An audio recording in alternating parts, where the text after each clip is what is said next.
Following the release of the ABS data, Australia's millennials are overtaking the baby boomers when it comes to personal finance, according to advisory group Compare Club. And it's their health funds who are missing out on the rapidly growing market.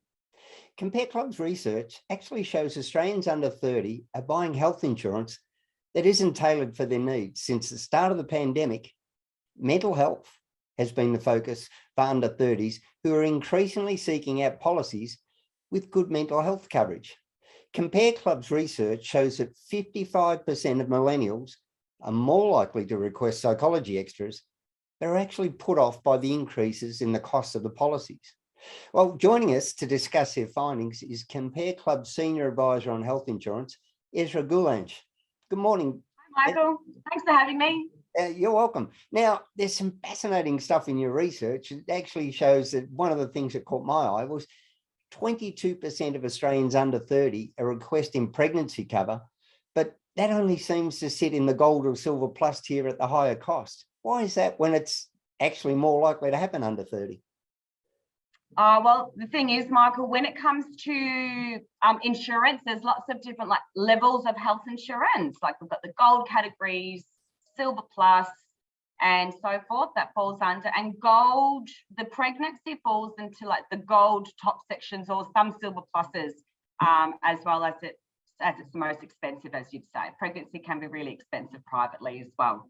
Yeah, with huge ongoing costs, I know as a father.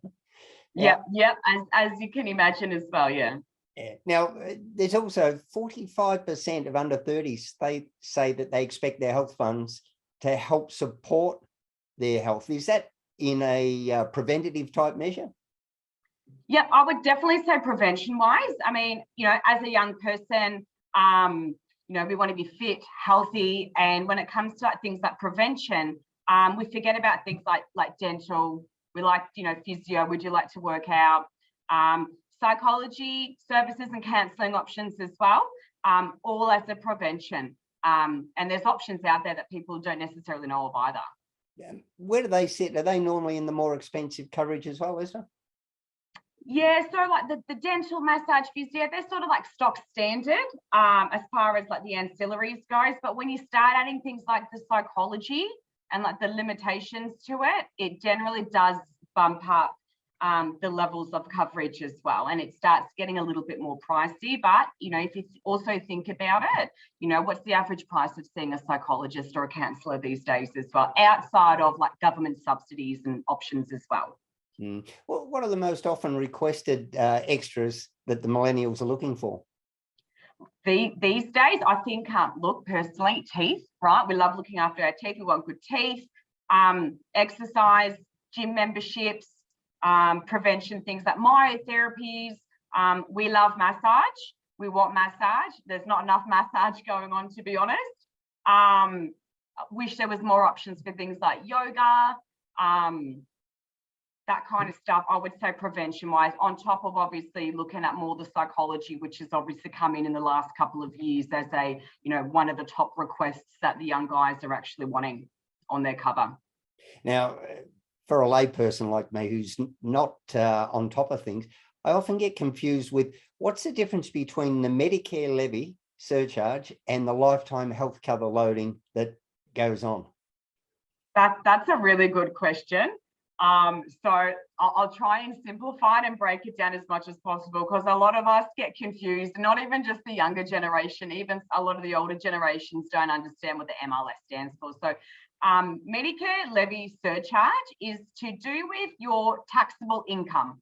So there's different income brackets, and depending on which bracket that you fall into, you get like a government discount, as we'll say. So generally, when you're looking into getting health insurance for the first time due to the Medicare levy surcharge, it's for people who earn above 90,000 taxable income as a single, or if you're earning above 180,000 taxable as a family or a couple. Right. So what happens is charged 2% of their taxable income that they earn. Anything above the 180 bracket or the 90K bracket, there's additional charges. Right. So generally, rather than paying it to the tax guy for nothing and getting nothing out of it, a lot of people are opting to obviously get some health insurance out of it, but generally opting in for like the basic covers and stuff. So in their rush to avoid the wasted money giving to the tax man, buying the cheaper insurance or the basic insurance, does that work against them? Is it sort of throwing a little bit of money away for something that's not suited rather than a little bit more and you would actually get better value for your money?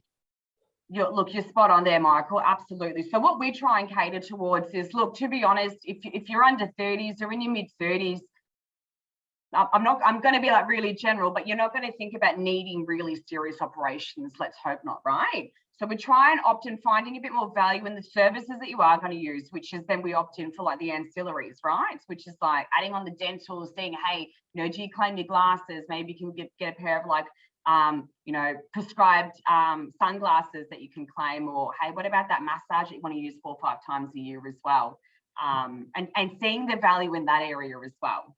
Yeah, I've been caught out before comparing price to value, and sometimes the cheaper price is a lot worse as far as the value goes. Now, spot on. Now, how is the government and the funds communications around the family policies working? Yeah, as far as some Australians, are they, aware how much they're allowed to claim for adult children? Can they stay on their policies? I've got a 10-year-old daughter. She's already eating me out of house and home. Can she be on my policy forever, or does she have to get out and earn her own? Look, really good question. At the moment, we can have like student dependents on your policy till 25. And at the moment, there are some health funds that are sort of transitioning to see if you can have your older dependents on your cover for an additional cost up until the age of 30, right? But that's not 100% with every fund or policy at the moment. So yeah, I can understand why some families would be a little bit confused with, can I have my dependent on there? How long can they be on the policy for? How much is it going to cost me? It's not 100% clear at the moment. So I can't give a definite response to that. Right. Now, one of the pieces of data that came up in your report that I found fascinating was that under 30-year-olds are more likely to seek advice from their friends, colleagues, or even their parents on health insurance than any other age group. Why is that? That's a good question. And Michael, look, in my opinion, and I'm not speaking out on behalf of all young singles as well, but it can be a little bit scary making a purchasing decision on something to do with like your health, right? And you want to make sure that you're consulting with people that you trust and that may already have the health insurance and don't necessarily go towards experts.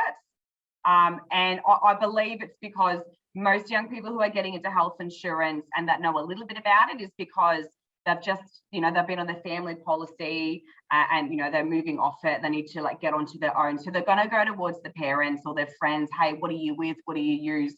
And it may be because they haven't spoken to the right insurance consultant to help them through. People don't generally want to be sold on something. They want to know that, we've got your best interest at heart. And look, to be really honest, I think that's something that Compare Club does really well. We understand your needs. We get it. Great. All right. Well, Ezra Goulange from Compare Club, thanks so much for the time and the great information. Oh, not a problem. Thanks so much for having me, Michael.